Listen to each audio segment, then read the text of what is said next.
Hey there, Karenology speaking. This story is packed with twists, turns, and pure insanity. John Everett had always believed in playing by the rules, but he never expected those rules to be weaponized against him. When he and his family moved into the serene neighborhood of Maple Grove, they thought they had found their perfect home. The backyard was spacious, perfect for their kids to play and for John to indulge in his gardening hobby. However, tranquility turned to turmoil the day Karen, the head of the homeowner association, showed up uninvited. Karen arrived with her clipboard, her signature scowl firmly in place. "John," she began, her voice dripping with faux concern, "I'm afraid there's been a mistake. Part of your backyard actually belongs to the homeowner association. We need to correct this immediately." John was stunned. "What are you talking about? I have the deed. It clearly outlines my property line. This backyard is mine." Karen smirked, unfazed. "Oh, I'm sure it's just a misunderstanding. But as the head of the homeowner association, it's my duty to ensure the community's resources are managed appropriately. We'll need to begin construction soon." Construction? The word sent a chill down John's spine. He had heard whispers from neighbors about Karen's aggressive tactics, but he had never imagined he'd become a target. That evening, John pored over his documents, confirming again that his backyard was indeed his. He decided to confront Karen the next day. When he arrived at the homeowner association's office, Karen was already waiting with a stack of papers. "Ah, John," she said, not bothering to hide her irritation. "I've already contacted the construction company. Work will begin next week." "You have no right," John's voice rose. "This is my property. I have the legal documents to prove it." Karen leaned back in her chair, her smug expression never wavering. "I suggest you review our community guidelines. The homeowner association has the authority to make these decisions. You'll be compensated, of course." "Compensated?" John's anger boiled over. "I don't want compensation. I want you to stay off my land." Karen stood, signaling the end of the conversation. "I'm sorry you feel that way, John, but this is happening whether you like it or not." Over the next week, construction equipment began appearing near his property line. John's repeated attempts to halt the process were met with indifference or outright hostility. Neighbors whispered among themselves, some siding with John, others too afraid of Karen's influence to speak out. One night, John woke to a loud crash. Rushing outside, he found part of his fence smashed, and spray-painted on his shed were the words, "Stay in line." The message was clear. This wasn't just about property lines anymore. Karen and the homeowner association were sending a warning. John knew he couldn't fight this alone. He reached out to a lawyer, but even they seemed hesitant. "These cases can get messy," the lawyer warned. "The homeowner association has deep pockets and a lot of influence. Are you sure you want to go through with this?" But John was resolute. "They can't just take what isn't theirs. I'll fight them, no matter what it takes." The next day, as construction crews prepared to break ground on his backyard, John stood his ground, blocking their path. Karen arrived shortly after, flanked by 2 police officers. "You're obstructing community progress," she declared. "Step aside, or these officers will remove you." John held up his deed. "This is my land. You have no right to be here."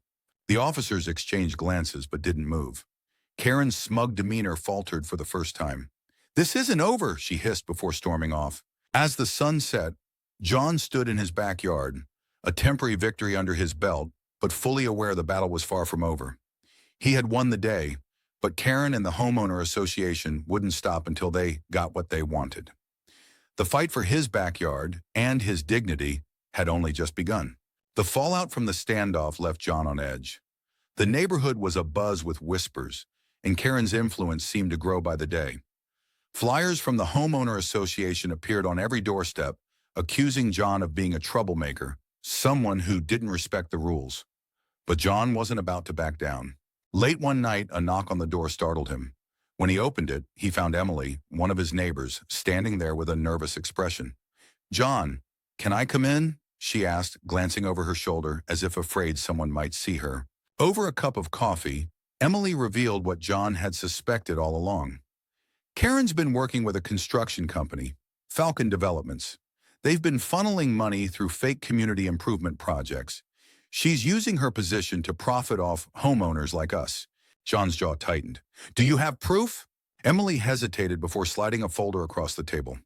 Inside were emails, invoices, and contracts linking Karen to Falcon Developments. It was a treasure trove of evidence. I used to be on the homeowner association board, Emily explained. I quit when I realized what she was doing. But if she finds out I gave you this, she won't, John assured her. Thank you for trusting me. The next day, John began gathering allies. He reached out to other homeowners who had been wronged by Karen. Some were reluctant, fearing retaliation, but others were eager to stand up to her. Among them was Carlos, whose garden had been destroyed under the guise of a community project, and Linda, who had been fined repeatedly for petty infractions. The group decided to confront Karen during the next homeowner association meeting, but Karen was one step ahead. The night before the meeting, John's car was vandalized, its tires slashed, and the words "Know Your Place" scrawled across the hood. It was a clear message. Karen wasn't playing fair. Undeterred, John arrived at the meeting with a folder of evidence and a determination to expose the corruption. The room was packed, with neighbors curious about the growing tension. Karen presided over the meeting with her usual air of authority, but John could see the flicker of unease in her eyes when he walked in. When the time came for open discussion, John stood. I have something to say, he began, his voice steady but firm. For months, Karen and the homeowner association have been abusing their power, targeting homeowners, and profiting off illegal deals. Gasps and murmurs filled the room. Karen tried to interrupt, but John held up a hand. I have proof. He began distributing copies of the documents Emily had given him. Karen's face turned red as she scrambled to regain control. This is nonsense, she snapped. You're just upset because you broke the rules. The only rules being broken are yours, John shot back. He detailed the emails and contracts, pointing out how Karen had manipulated the system for her own gain. As he spoke, more neighbors began to voice their grievances, emboldened by his courage. The meeting devolved into chaos, with Karen's supporters clashing with those who had turned against her. Police were called to restore order, and Karen stormed out, vowing that John would regret his actions. But the tide had turned. The community was no longer blind to Karen's corruption, and John knew they had taken the first step toward reclaiming their neighborhood. However, as he returned home that night, he couldn't shake the feeling that Karen's retaliation was far from over. The battle was just beginning. Karen's threats were not idle. In the days following the explosive homeowner association meeting, John's life turned into a nightmare. Strange cars began parking outside his house at odd hours, their occupants watching his home. His mailbox was stuffed with anonymous letters filled with threats and insults, and his children's bicycles were mysteriously damaged. It was clear Karen was using every tool at her disposal to intimidate him. John knew he couldn't let fear control him. He spent his evenings compiling a detailed report of Karen's actions and sharing it with local authorities. But when he tried to file an official complaint, he encountered a familiar obstacle. No one wanted to take on Karen or the homeowner association. The local police dismissed his concerns, labeling them as neighborly disputes. Frustrated but undeterred, John decided to take matters into his own hands. He contacted a local investigative journalist, Megan, who had a reputation for uncovering corruption. When he showed her the evidence, her eyes lit up with determination. This is a story people need to hear, she said. Together they began to dig deeper into Karen's dealings. Megan's research uncovered years of questionable financial transactions and a pattern of targeting homeowners who opposed Karen. The deeper they dug, the more dangerous things became. One evening, Megan's car was vandalized outside John's house, a clear warning for them to stop their investigation. But the warning only strengthened their resolve. Megan published an expose detailing the corruption within the homeowner association, complete with John's story and testimonies from other neighbors. The article caused an immediate uproar in the community. Karen's allies scrambled to defend her, but the evidence was damning. For the first time, Karen's hold on the neighborhood began to weaken. However, Karen was not going down without a fight. She called an emergency meeting of the homeowner association, promising to clear her name. John attended, prepared for another confrontation. The room was packed, tension so thick it was almost suffocating. Karen took the floor, her voice dripping with indignation. These accusations are baseless, she declared. I have dedicated my life to this community, and this is the thanks I get? John stood, holding up a copy of Megan's article. Your dedication has cost this community thousands of dollars and driven families out of their homes. The proof is right here. Karen's face flushed with anger. You think you can just waltz in here and slander me? This is defamation, and I'll see you in court." But the tide had turned. Neighbors began to speak up, sharing their own experiences of intimidation and unfair treatment. For every supporter Karen had, there were 3 more who had suffered under her rule. The meeting descended into chaos, with voices shouting over each other, accusations flying in every direction. Suddenly, the doors to the meeting room burst open, and 2 men in suits entered, followed by a police officer. One of the men stepped forward and introduced himself as an investigator from the state's attorney general's office. "We've received multiple complaints about this homeowner association," he announced. "Effective immediately, we are launching a formal investigation into its practices." Karen's confidence shattered. She stammered, trying to regain control. "This is outrageous. You have no right." The investigator cut her off. "Ma'am, we have every right, and I suggest you cooperate." As the meeting ended in disarray, John felt a glimmer of hope. For the first time, it seemed like justice was within reach. But he knew better than to celebrate too soon. Karen's reign of terror might be crumbling, but she wasn't done yet. And as he walked back to his car, he couldn't shake the feeling that the fight was far from over.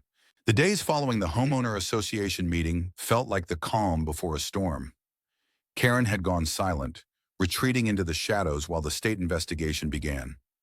For John, it was a small victory, but he knew better than to let his guard down. The battle wasn't over yet. Then one evening, as John returned from work, he found an unmarked envelope taped to his front door. Inside was a single sheet of paper with the words, "Drop the case, or else." There was no signature, but John didn't need one to know where it had come from. Karen's desperation was becoming dangerous. John reported the threat to the investigator from the Attorney General's office. "We'll look into it," the investigator assured him, but John could sense their resources were stretched thin. He decided to take additional precautions, installing security cameras around his property and asking his neighbors to keep an eye out for anything suspicious. Meanwhile, Megan continued to publish updates on the investigation, drawing more attention to the corruption within the homeowner association. The increased scrutiny only seemed to fuel Karen's anger. Rumors began circulating that she was planning a countersuit against John and Megan for defamation. One night, as John reviewed documents in his living room, a loud crash shattered the silence. He rushed outside to find his car's windows smashed and the word "traitor" spray-painted across the hood. His children stood by the window, their faces pale with fear. "That's it," John said, his voice trembling with both anger and determination. "We're not going to be intimidated anymore." The next morning, he called a community meeting, inviting every homeowner in the neighborhood. To his surprise, dozens of people showed up, many of them eager to share their own stories of Karen's tyranny. One by one, they spoke about the fines, the threats, and the fear they'd lived under for years. It was clear the community had reached its breaking point. With the momentum building, John and his group decided to take legal action. They pooled their resources to hire a high-profile attorney who specialized in cases against corrupt organizations.